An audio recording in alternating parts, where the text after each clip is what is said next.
Hi, welcome back to the Green Room. Happy Friday. Nathan, how are you doing today? I'm good. I'm good. Happy Friday. I mean, I think it differs every week how happy I am. It's Friday, I'm not always like trying to get to the end of my week kind of person, but today Mhm. I do feel like I'm genuinely glad it's Friday, ready for a weekend. But yeah, how are you? How's things? Similar headspace where, things have been so busy in a great way. Um, and I've been kind of scrambling to stay on top of my to-do list. So I'm ready for the weekend. Um, but also it's important to take a break and then to have a fresh energy to get back into it. Um, Mhm.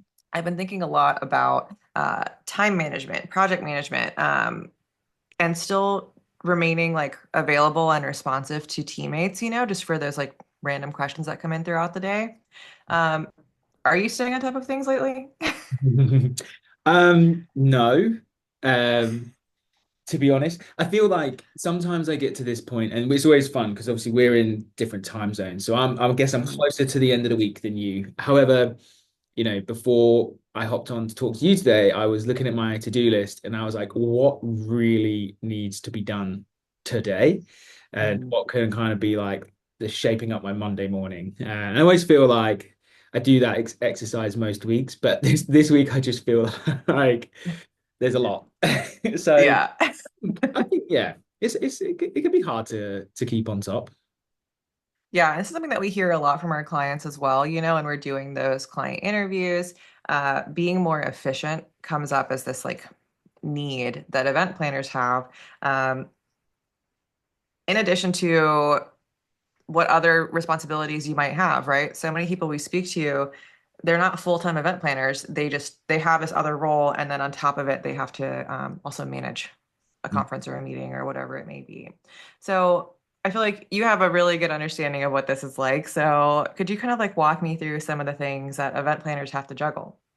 Yeah, I mean, there's a lot, right? I mean, the first thing that anyone has to juggle is your inbox, right? And I think with your if you're working on multiple events or just one event, like there's always going to be stuff flooding your inbox because you're doing a lot of outreach. That might be thinking about your program, your speakers, marketing outreach. It might be vendors and sponsors. Like there's so much communication happening, and it's really important that you don't miss anything. And I think that's a really difficult thing for anyone planning an event is, keeping on top of your deadlines, keeping on top of your communication, making sure that any of your stakeholders aren't getting upset because you're not replying fast enough. There's always that challenge of what's a priority to someone else might not be a priority to you, but you have to be sort of sensitive to other people's priorities. But I find it interesting because, I've worked in events a long time, but I always was an event planner or am an event planner to some degree. And we talk to customers who are doing it as, running one event as part of their job. And there is so much, when you think of just the logistics of how you bring an event together from the very first point of thinking about your venue, thinking about your food and beverage, thinking about fire safety regs, like thinking about all the kind of components that you might need there. And then you start thinking about your program, your scheduling and your speakers and how, you're monetizing for some people that might be sponsors or other stakeholders, and then marketing. And it's not just like marketing is so many things, that's email, it's social, it's content, it's so many components that go into that. And there'll be more than one person, I would hope, working on all of these things. But you're still, as an event planner, you can't not be involved in any of these components. And I think that's the difficult thing. You need some form of oversight. So yeah, I mean the list goes on, and then you get to on-site execution. The closer you get, the more work you get. So I hope for anyone that is running an event soon, I just hope they're not too stressed out right now. For whatever reason it may be. And also just one thing to note, and it was an interesting thing that we spoke to a client about this week. And there are people that would have started planning their event 6 months ago. Um, and costs have gone up a lot in 6 months. There's budget will be going through most event planners' minds every day. Like how much things are costing, are prices fluctuating? Even just as people get closer, the cost of air travel is like that's a stress that I think people don't realize how big a stress that is for event planners right now. Yeah, that's an incredible list. Like that's 100 different things that you have to be thinking about. Um, really from the ground up, right? The physical space Mm. to the cerebral goals and then the financial impact of everything. Do you have any tips or tricks for our community on how to navigate all of that? It feels very overwhelming. So, how do you do it? It's a good question. Um, but you're absolutely right. You know, they're juggling a lot of responsibilities, and which means you kind of need to be efficient. You need to be smart, and you kind of need to be a bit ruthless. But you know, any event planner going through it, you're not alone. You know, every event planner is kind of feeling how you might be feeling. Um, but a few kind of tips and tricks. Yeah. I mean, templates are a lifesaver. So whether that's your run of show doc, emails, social media, sponsor decks, like anything you can templatize that's going to allow you to then customize as you go, but save you a lot of time, I think is really important. This is a bit of advice, I think, for anyone, but event planners, you know, especially just focus on impact. Um, Mhm. don't worry about perfection. Put your energy into the things that will make the biggest difference, whether that's for your attendees, your sponsors, or your speakers. You can get bogged down in a lot of details, and I think, which is true for any job. And I just think if we all focused a little bit more on impact, we'd probably learn to. There's a lot of stuff we can cut away from our to-do lists. I think also, you know, it isn't a one person job. You know, it does take a team, and I think you have to be confident to lean on others. That means delegating, having trust in that delegation that, you know, they're going to execute to your vision or your standard or whatever that may be, and lean on those vendors or volunteers, colleagues, whoever it is. I think you have to ask for help because otherwise your suffering in silence doesn't lead to great events. I also think a couple more, just like automation, like automate what you can. If you know, in any event life cycle, there's quieter bits and busier bits. So when you're in the sort of 2, 3, 4 weeks before your event, it's really ramping up. And there are things you can be doing ahead of that to really like allow yourself some headspace. And that can just be like simple things like email drip campaigns or automating some of your social media, like anything you can kind of pre-schedule, just get ahead where you can. And then technology is there to help you streamline as much as possible, get yourself organized. So do lean on technology to do the heavy lifting. At the end of the day, events are about people, about great experiences. And event planners are a person themselves, so you certainly don't want to burn yourself out. And you really just think about that end goal of people, bringing people together and creating a good experience. And that should help you prioritize a little bit. Yeah, there are a few things that stuck out to me.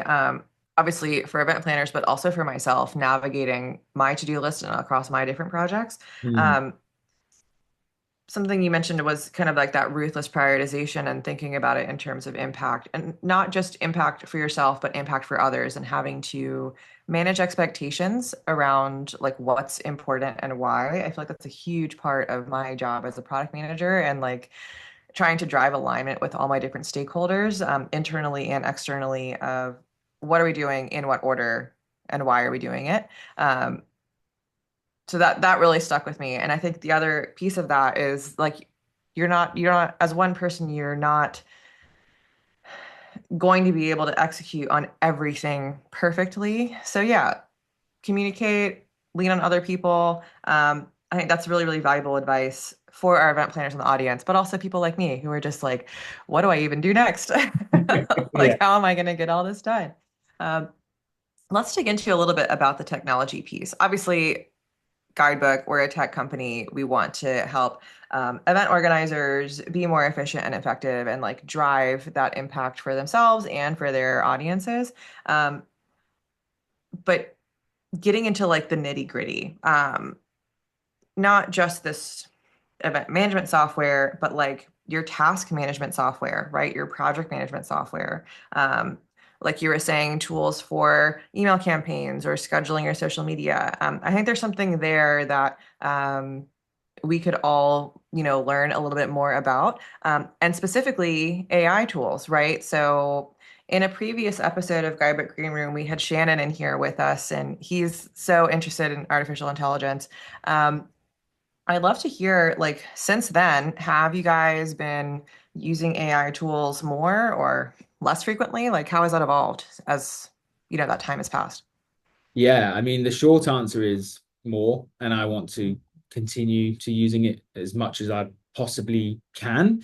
It is a daily tool for me, and I think event planners are never going to be replaced by AI, but an event planner using AI and understanding how to utilize it is going to be more valuable than an event planner not using AI, for instance, because it's about efficiency, it's about execution, it's about scale of how much you can do. And the more you can cut away of the kind of everyday tasks, the more space you're going to have as an event planner to focus on experience and the people and, having those pre-event phone calls and really ensuring that everyone's engaged on what your event is. Like, I just think that is going to be so critical to event planners. And for me, the more I use AI, the more information I'm feeding into my Chat GPT, my Gemini, the better AI gets. I Mhm. use it for a lot of analysis. The more I refine my prompts, demonstrate to it what I'm trying to discover or achieve, I'm pulling out better information every time. And I often think back to when I was an event planner. We before I ran a conference, part of your first phase is research. So you would speak to 30, 40, 50 people in the market that you were launching an event into to really get an understanding of like what are the challenges, what should the focus be about, what are the kind of sessions that people are going to want to see.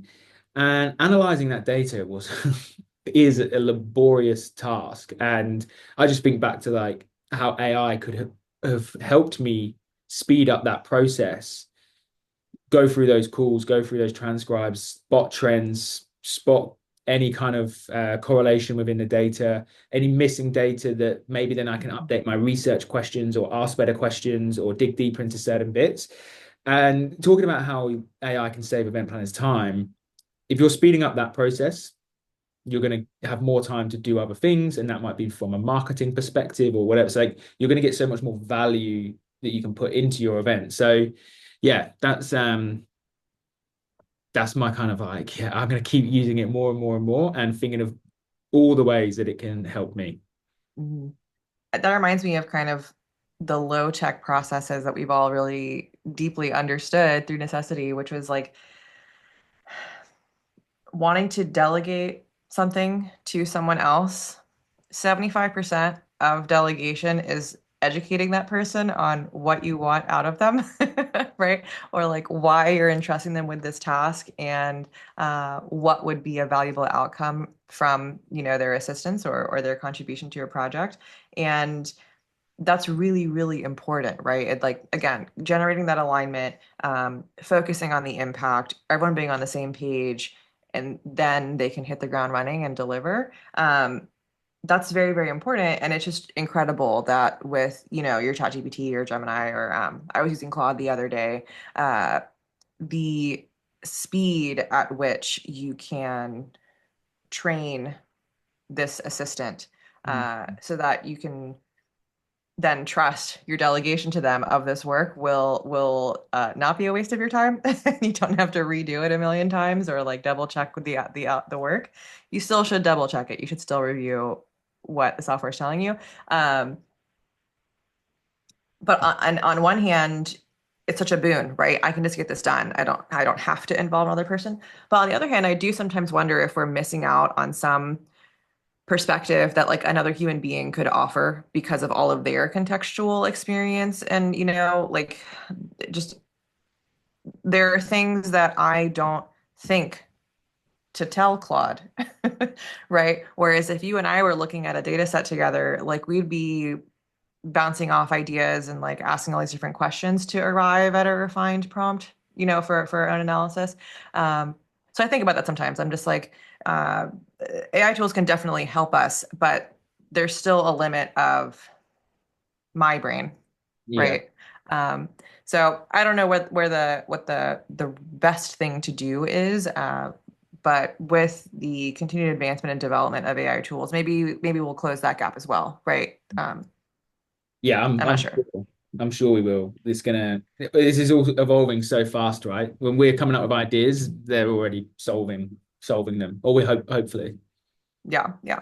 Um, that reminds me, speaking of coming up with good prompts and refining your prompts, do you have any like recommendations or have you heard from the event planner community like what is a good prompt? Do we have any resources on that? We do, and it's very timely. We're about to release our AI prompt cheat sheet, Hmm. which is going to have a bunch of different prompts for different stages of the event planning journey. So whether that's venue sourcing, marketing ideas, speaker outreach, all of that good stuff. So we've got that coming out. So for anyone interested, like let us know in the comments, and we can send that out to you.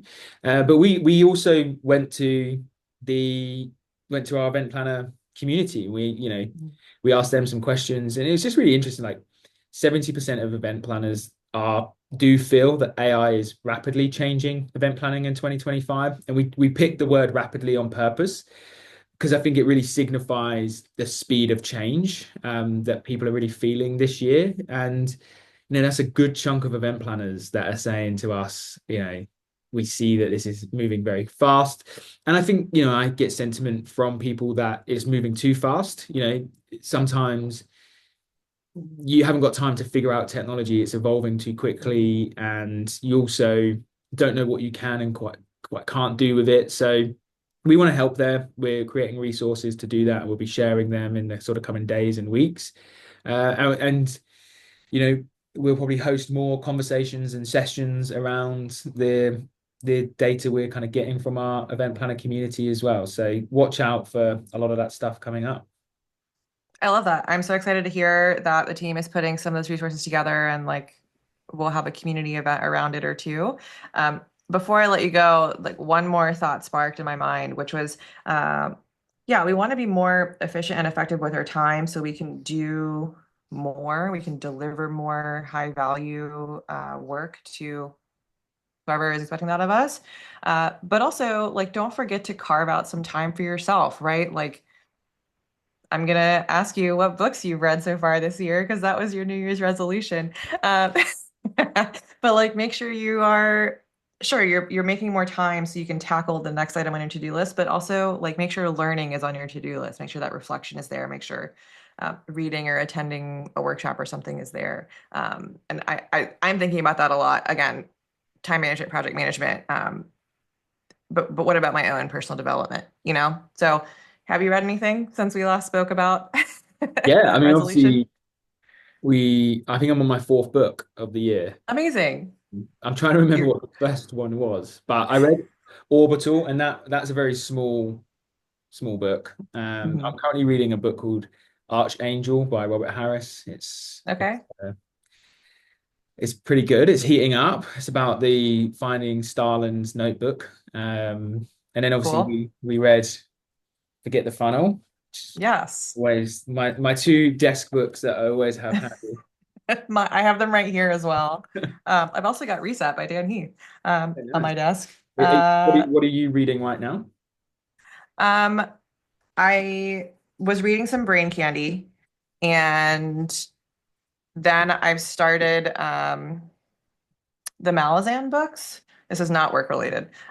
These are my brother's favorite books, and he's like, "You have to read it so we can talk about it." I think the author is Steven Erickson, maybe.